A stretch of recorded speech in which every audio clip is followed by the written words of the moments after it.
Cordial saludo, mi nombre es Sandra Villana Aguirre Cardona, estudiante de Contaduría Pública. El día de hoy les voy a hablar sobre los resultados del segundo parcial de Economía.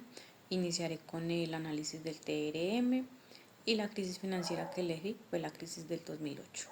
Inicialmente nos encontramos con la gráfica del periodo de entre 1 de enero del 2022 al 30 de marzo del 2025. Como se puede evidenciar, los picos más altos estuvieron para el año 2022, entre los meses de octubre, noviembre, fueron como los picos más altos, superando los 5.000. Ya para el 2024 trata como de estabilizarse,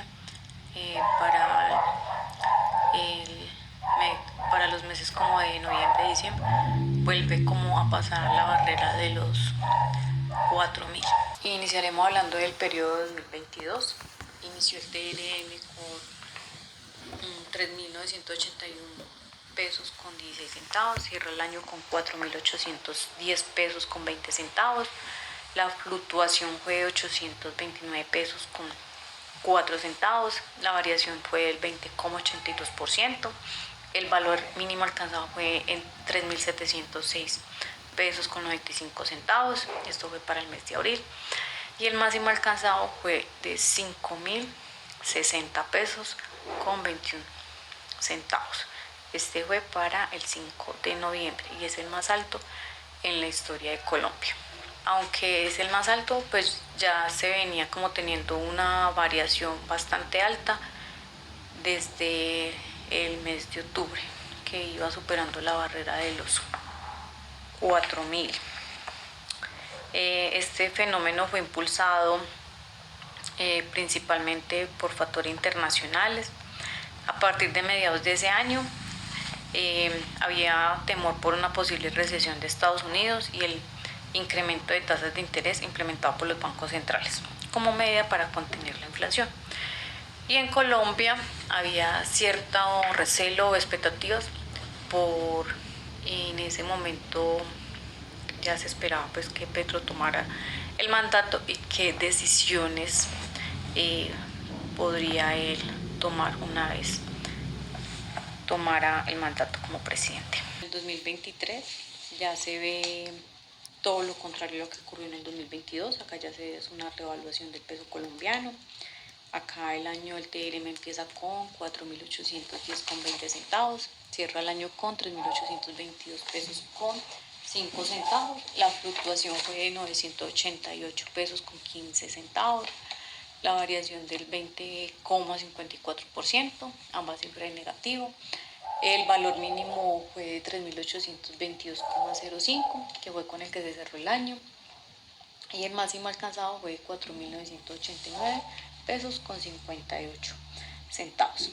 Este fue para el 6 de enero, a principios de año, y a partir de ahí pues ya se empezó a ver como el descenso que tuvo en este año. Algunos de los factores que influenciaron fueron muchos inversionistas recuperaron como la calma al ver que las reformas del presidente que desea implementar como que encontraban cierta resistencia en el Congreso, entonces como que no lograban avanzar mucho. Y el comportamiento también fue influenciado por diversos factores como lo fueron las fluctuaciones del mercado global, las decisiones políticas internas y las dinámicas del comercio exterior. En materia internacional también ayudó mucho a que la Reserva Federal mantuviera estable como las tasas de interés y así manteniendo como el dólar fuerte. Al periodo del 2024 ya se vuelve a ver una devaluación. El TRM inicia el año con 3.822 pesos con 5 centavos y cierra el año con 4.409 pesos con 15 centavos. La fluctuación fue de 587 pesos con 10 centavos, la variación fue de 15,36%. El valor mínimo alcanzado fue de 3.763 pesos con 43 centavos. Esto fue para el mes de abril, el 10 exactamente. y el máximo alcanzado fue 4.478 pesos con 21 centavos. Y se empieza a ver que nuevamente empieza a superar la barrera de los 4.000 pesos. Esto se pudo dar debido a las elecciones presidenciales de Estados Unidos. Entonces muchos países guardan cierto recelo por las medidas o las reformas que él pueda implementar y que pueden afectar bastante la volatilidad del dólar. Para el primer trimestre del año 2025, el TRM empieza con 4.409 pesos con 15 centavos, cierra el 30 de marzo con 4.192 pesos con 57 centavos. La fluctuación fue de menos 216 pesos con 58 centavos y la variación fue de menos 4,91%. El mínimo alcanzado fue de 4.073 pesos con 56 centavos. El máximo fue de 4.410 pesos con 50 centavos. En este periodo se ha visto como una revaluación, sobre todo al final de marzo, que el precio se ha sostenido muy cerca de los 4.200 pesos. En el momento hay mucha incertidumbre por la guerra de aranceles que ha desatado Donald Trump, y ahora con la guerra también con China y las subidas en los aranceles, habría que esperar qué variaciones va a tener lo que resta del año. Efectos positivos cuando el dólar ha alcanzado como un valor tan alto. Impactos positivos en el sector exportador. Las empresas que exportan bienes como café, flores, banano, cartón, petróleo recibirán más pesos por cada dólar ganado, lo que aumenta su rentabilidad. Las remesas. Para las familias que reciben remesas del exterior, especialmente de Estados Unidos y Europa, ven como reciben más, por cada dólar enviado se convierte en más pesos, dándoles más poder adquisitivo. Turismo nacional. Para los extranjeros se vuelve más barato venir al país, lo que incentiva como el turismo internacional y lo que genera ingresos para los sectores como hotelería, transporte y gastronomía. Pero acá también es negativo es para los nacionales, porque para ellos sí es más cariñoso viajar, salir del país. Y inversión extranjera. Los inversionistas extranjeros podrían obtener más activos colombianos con menos dólares, lo que aumenta el atractivo de sectores como el inmobiliario o el financiero. Efectos negativos. Aunque aumenta el costo de las importaciones. Para los productos importados, la tecnología, la maquinaria, alimentos, insumos, medicamentos se vuelven más caros, tanto para empresas como para consumidores.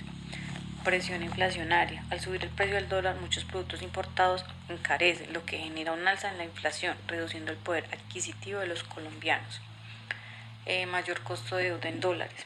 Para las empresas y el gobierno que tienen deuda en dólares enfrentan mayores pagos en pesos, lo que aumenta el costo de su endeudamiento.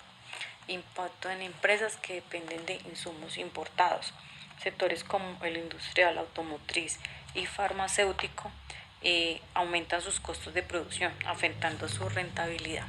La crisis financiera elegida fue la del 2008, que también es conocida como la Gran Recesión, y fue una crisis global que ocurrió entre el 2007 y el 2009. El sistema de cambio, podríamos decir que en esta crisis se reflejaron los tres tipos, tanto el flexible como el fijo, como el sistema mixto. Por ejemplo, el flexible se vio más reflejado en Estados Unidos y miembros de la eurozona. En el cambio fijo, países como Asia y algunos del Medio Oriente. Crisis monetaria del 2008, hipotecas de alto riesgo. En Estados Unidos se otorgaban préstamos de hipotecas de alto riesgo a personas con baja capacidad de pago. Muchos de estos préstamos fueron empaquetados y vendidos en productos financieros complejos como CDO. Y cuando los precios de la vivienda comenzaron a caer, muchos deudores no pudieron pagar sus hipotecas, lo que llevó a una cascada de pérdidas en el sistema financiero. Burbuja inmobiliaria.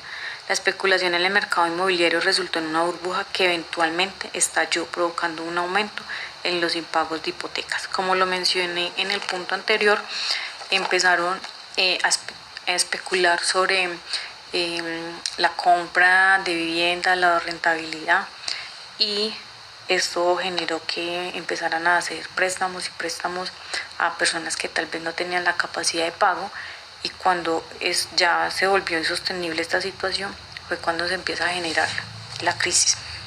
Falta de regulación financiera. La falta de regulación en este sector financiero permitió prácticas arriesgadas como la creación de productos financieros complejos que no eran completamente comprendidos por los inversores. Excesiva asunción de riesgos. Muchos bancos incurrieron en prácticas arriesgadas para invertir fuertemente en valores respaldados por hipotecas, esencialmente en paquetes de hipotecas de alto riesgo. Calificación crediticia engañosa.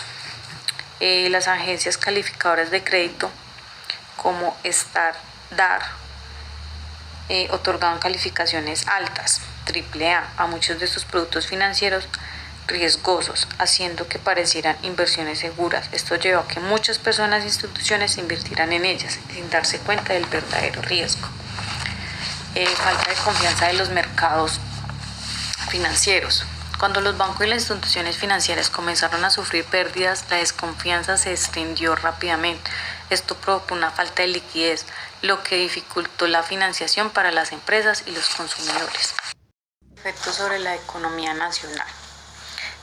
Recesión. En muchas economías, el colapso de los mercados financieros provocó una recesión económica severa. La reducción de la inversión, la caída del consumo y el aumento de desempleo fueron consecuencias. Caída en producción y en empleo. Las empresas redujeron la producción, despidieron empleados y distribuyeron las inversiones debido a la incertidumbre económica. La tasa de desempleo aumentó considerablemente. Caída del mercado inmobiliario. Los precios de vivienda cayeron, lo que afectó tanto a los propietarios de viviendas como a los inversores. Quiebras bancarias. Instituciones financieras importantes como Lehman Brothers colapsaron, lo que generó una crisis de confianza en el sistema financiero. Intervención gubernamental. Los gobiernos tuvieron que intervenir para rescatar los bancos y las instituciones financieras, lo que generó un aumento en la deuda pública y alteró la política fiscal. Efectos de la crisis sobre la economía a nivel internacional. Contagio financiero. La crisis provocó una recesión mundial, afectando tanto a países desarrollados como a países en desarrollo. Las economías avanzadas como las de Estados Unidos, la Unión Europea y Japón experimentaron una desaceleración económica significativa, mientras que los países en desarrollo también sufrieron por la caída de la demanda de sus exportaciones y la reducción de flujos de inversión extranjera. Caída del comercio internacional. La desaceleración económica mundial redujo la demanda de productos o servicios, lo que llevó a una caída del comercio internacional. Esto afectó especialmente a las economías exportadoras como China, Alemania y Brasil. Desplome de mercados financieros internacionales. Las bolsas de valores en todo el mundo cayeron drásticamente. Las grandes empresas multinacionales vieron cómo sus valores de mercado se desplomaban. Las inversiones extranjeras directas se redujeron. Cambios en las políticas monetarias. Muchos países adoptaron políticas monetarias no convencionales, como la flexibilización cuantitativa, para estimular el crecimiento económico y evitar una depreciación prolongada. Y el rescate de economías nacionales. Muchos países necesitaron recurrir a paquetes de rescate del Fondo Monetario Internacional o optaron por políticas de estímulo fiscal y monetario para mitigar los efectos de la crisis, lo que a su vez generó un aumento en la deuda pública. Por último, dejo las referencias bibliográficas que se utilizaron para dicho trabajo y muchas gracias.